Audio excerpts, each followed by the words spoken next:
Donc, si vous regardez, si vous sélectionnez avec la flèche noire un des éléments et que vous allez dans le menu Fenêtre Propriétés, vous allez voir qu'il s'agit en fait d'images IA et chaque ligne, c'est juste les 3 versions qu'il m'a proposées en fait. Hein. Oui. Chaque fois, si je sélectionne le cheval, voilà, c'est les 3 versions qu'il m'a proposées. J'ai simplement dupliqué le fichier et choisi, voilà. Alors, il faut juste est-ce que vous avez le panneau propriété quand vous sélectionnez un des éléments? Vous voyez le panneau propriété, vous voyez les 3 versions là qui sont proposées. Oui. Donc ici, il y a une roue dentée, vous pouvez cliquer dessus et ça va vous réouvrir la boîte de génération de vecteurs. Oui, suite. Emboîté. Et ici, on voit qu'il y a un petit V bleu à effet, ça veut dire que j'ai demandé de générer en appliquant un effet, et c'est un effet qui est livré là dans Illustrator, effet 3D. Voilà, comme ça j'ai un peu de cohérence.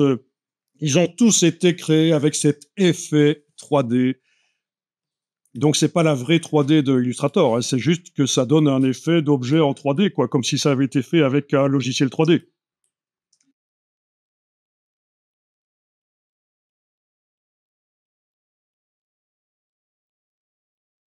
Clic droit, copier l'image. Et puis vous allez dans Illustrator, et puis vous allez la coller sur le côté. Là, voilà, je mets le design actuel sur le côté, et je vais coller ici, voilà l'image. Elle arrive au centre de la fenêtre, quoi, quand on colle. C'est pour ça que j'ai bougé le design. Bon, on va faire ça sur un plan de travail sur le côté. Activer l'outil plan de travail, tracer un plan de travail. Mat.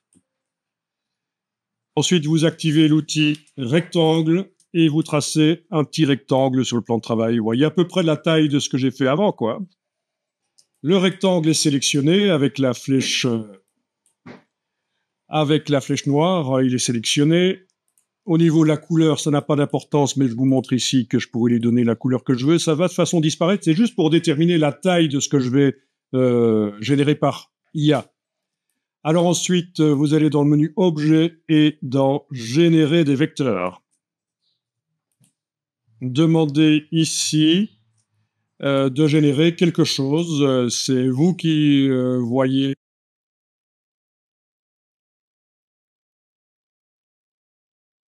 Vous avez ici le degré de détail. Voilà, à vous de voir. Ensuite, au niveau des effets, on est toujours en style 3D. Je vais laisser cocher, on va voir ce que ça va faire. De lui demander toujours l'effet style 3D, mais ce qu'on va changer ici, c'est référence stylistique.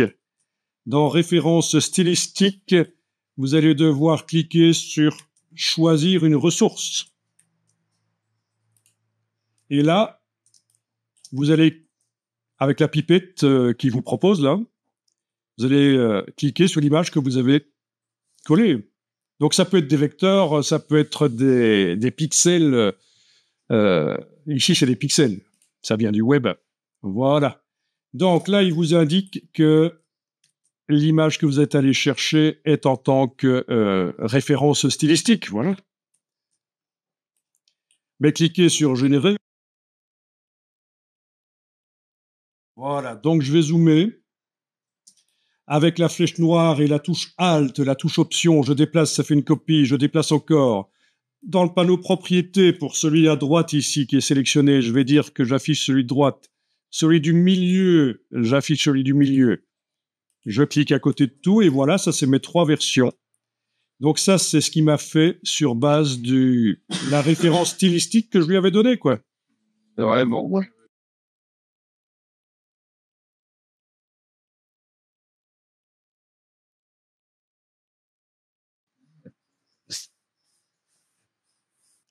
Ok, touche Alt, je déplace et toujours mon petit manège là. Voilà. Vu que la référence stylistique était résolument pas 3D, même si je demande un style 3D, il me le fait pas de toute façon, donc pas de différence. Enfin si, j'ai 3 versions de Hibou différentes, mais ok. Donc ici, je vais à nouveau dupliquer et juste pour voir, je voir ce qui se passe si maintenant je le force à faire une scène. Voilà, scène. Normalement, il va faire une scène, un décor un peu plus complexe autour de cette immonde bestiole. Donc, touche Alt, touche Option, je déplace, voilà. Donc voilà, oui, il y a un décor cette fois-ci. Donc, scène, c'est avec un décor. Vous voyez, je ne sais pas ce que vous avez choisi comme ressource, vous, mais en tout cas, par rapport à celle que j'avais choisie, on retrouve un peu. En fait, ça ne copie pas, ça ne fait pas du keyfaring. Hein, attention, il n'y a pas de problème de copyright. Ça ne fait pas une copie du style de l'artiste que je lui ai proposé. Ça reprend simplement les formes des lignes, les textures, les pointillés, les couleurs. Voilà. Alors, quelque chose, si vous avez le temps d'essayer, c'est, en travaillant sur l'image, de demander objet, recadrer l'image dans Illustrator. Et puis, vous allez indiquer quelle partie de l'image vous intéresse le plus. Voilà. Par exemple, je vais recadrer ça. Je vais prendre uniquement la soucoupe, pas le cadre autour. Un peu du bout du museau. Voilà, appliquer. Et puis là, avec la flèche noire, la touche Alt, la touche Option, je duplique. Dans le panneau Propriétés, je clique sur la roue dentée. Et là, la différence, c'est que je vais aller à référence stylistique, enlever la référence stylistique et choisir une nouvelle ressource. Et la nouvelle ressource, ça va être l'image recadrée. Voilà. Donc, elle est différente. Donc, ça va donner des résultats différents comme je vais générer.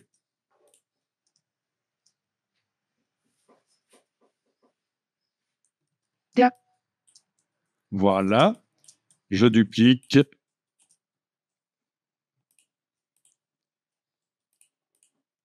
Donc, toujours une scène, c'est ce que j'avais demandé. Et vous voyez, c'est plus simple hein, par rapport à ce que j'avais avant. C'est plus simple parce que j'ai recadré une partie d'image et voilà. C'était juste une petite parenthèse pour vous montrer comment les choses fonctionnent dans Illustrator, comment est-ce que ceci a été généré. Et c'était l'occasion de voir, si vous voulez un effet 3D, prenez pas un style qui est résolument 2D, quoi. Hein. Ça marche pas. Impossible de faire l'effet 3D avec un style résolument 2D. Oui. Vous pouvez fermer le fichier, vous pouvez le sauvegarder parce que vous avez ajouté des choses dedans, et vous pouvez ouvrir l'autre fichier qui se trouve dans le dossier 1, donc le fichier qui s'appelle sélection. Il y a le mot sélection, à un certain moment c'est 01B sélection. Ouvrez ça dans Illustrator. Donc majuscule Shift, voilà, je me débarrasse des palettes. Donc là, j'ai simplement choisi parmi les 3 propositions, j'aurais pu en faire aussi 6, 9, 12, hein. C'est parce que j'ai fait les choses rapidement ici. J'ai supprimé celles qui étaient les moins bien à mon goût. Quoi. Je n'ai gardé que celles qui sont les plus intéressantes et j'ai fait une exportation de tout ça au format Illustrator. Donc, vous pouvez fermer le fichier. On va aller voir la suite dans le dossier 2. Là, vous avez les objets qui ont été exportés. Comment est-ce qu'ils ont été exportés? En un clic. Enfin, j'exagère peut-être 2-3 clics, moins de 30 secondes. Ah ben oui, vous pouvez avoir dans un fichier Illustrator plein de petits objets et on peut les exporter. Soit c'est des objets génératifs, soit il faut grouper en fait. Hein. Et ben, vous voulez de faire ça ou Si vous enfoncez, vous en sélectionnez un et vous enfoncez la barre d'espacement, vous ne voyez rien. Si on entre dans le dossier et qu'on affiche par icône, on ne voit pas. C'est parce que c'est une exportation au format Adobe Illustrator, mais pas compatible PDF. C'est pour ça que dans le dossier 3, j'ai refait une exportation. Cette fois-ci, avec une exportation au format toujours .ai à Illustrator, mais avec l'option compatible PDF. Du coup, quand je sélectionne un objet, je fais barre d'espacement, je vois l'objet. J'entre dans le dossier, j'affiche par icône, je vois les objets. C'est quand même plus pratique. C'est bêtement ça. L'option compatible PDF va vous permettre de voir sur le Mac, sur le fichier, ce qui est représenté, quoi. Alors, on va dans le dossier 4.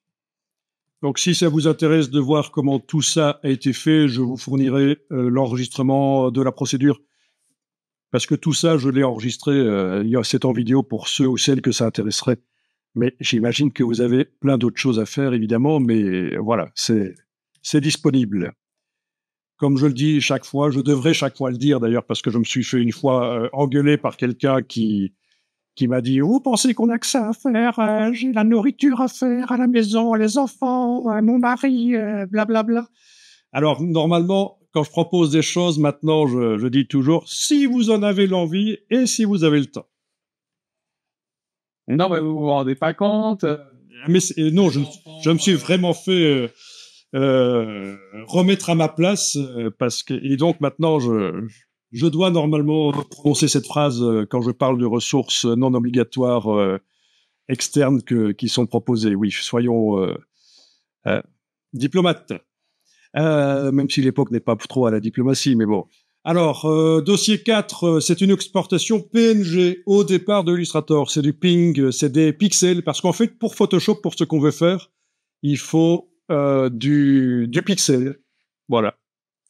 Donc, le problème, c'est que c'est une exportation avec trop peu de pixels. Si vous cliquez sur un fichier et barre d'espacement, vous voyez que c'est minuscule, c'est pixelisé. Donc, l'exportation dans le dossier 5, je l'ai refaite avec une meilleure qualité. J'ai demandé minimum 400 pixels en hauteur. Non, c'est pas minimum, c'est exactement 400 pixels en hauteur que j'ai demandé. 400 H, voilà. Et donc là, si je clique sur un des fichiers du dossier 5, barre d'espacement, on voit que c'est quand même plus précis.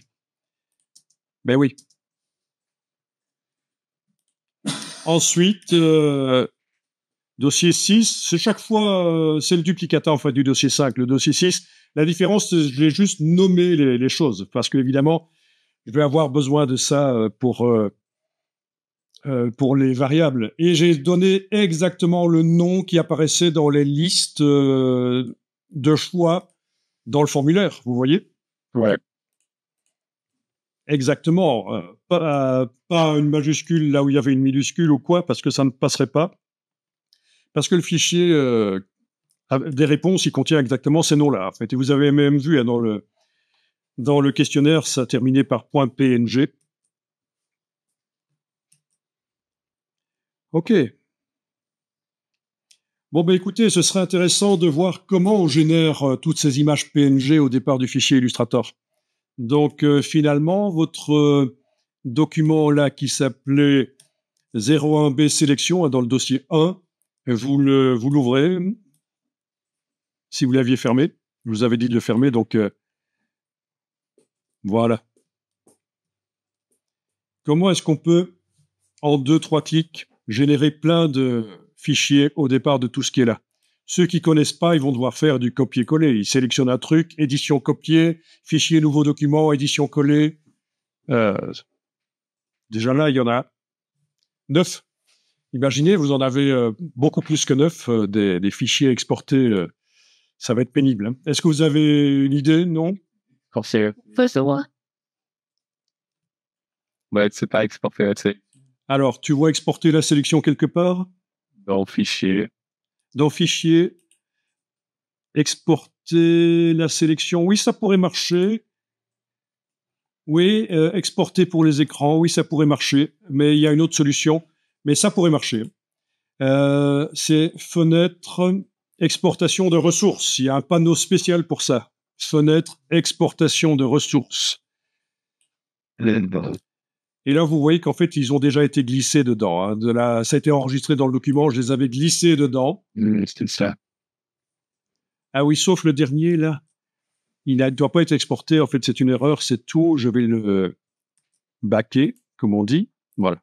OK, on a les 9 là, voilà. Donc, l'idée, c'est qu'on glisse les objets là-dedans. Ben oui, si je les clique, majuscule clic, et je supprime avec la corbeille, je vais pouvoir recommencer l'opération. Comme ça, vous voyez, on doit sélectionner tous les objets et puis donc les glisser à cet endroit-là. C'est ce qu'ils disent, hein, c'est hyper facile.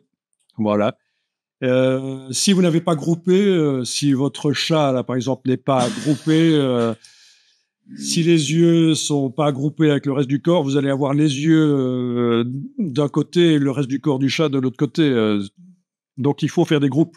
Mais ici, il n'y a même pas besoin de faire de groupes parce que c'est des objets génératifs, ils sont d'office groupés.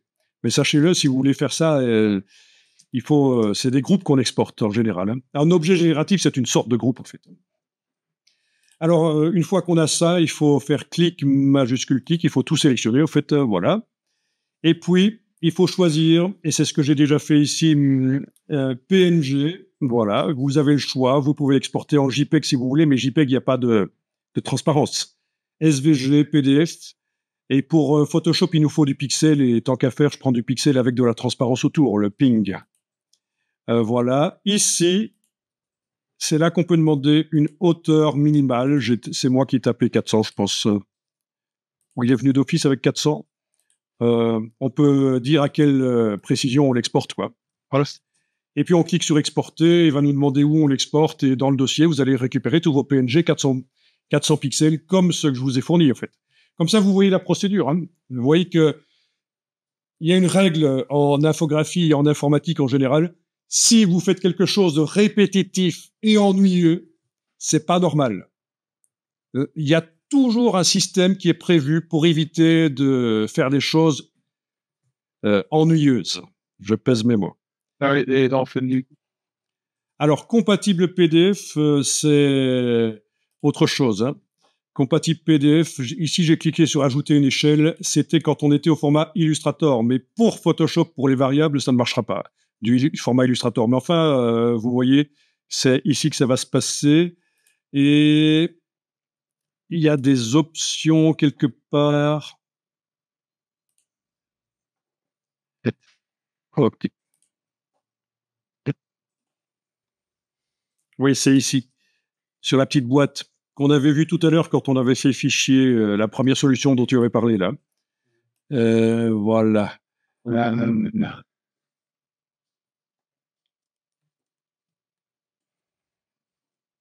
Oui, c'est là. Dans la petite roue ici, on a les pré-réglages, notamment. Donc pour l'Illustrator ici, voilà, créer un fichier compatible PDF. Voilà. Si ça est coché, ce sera une exportation Illustrator compatible PDF. Et donc on voit les icônes. Voilà. Mais c'est déjà coché chez moi.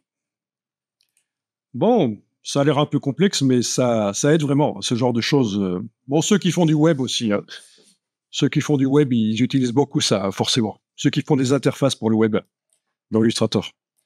Ok, donc vous avez vu, on peut fermer.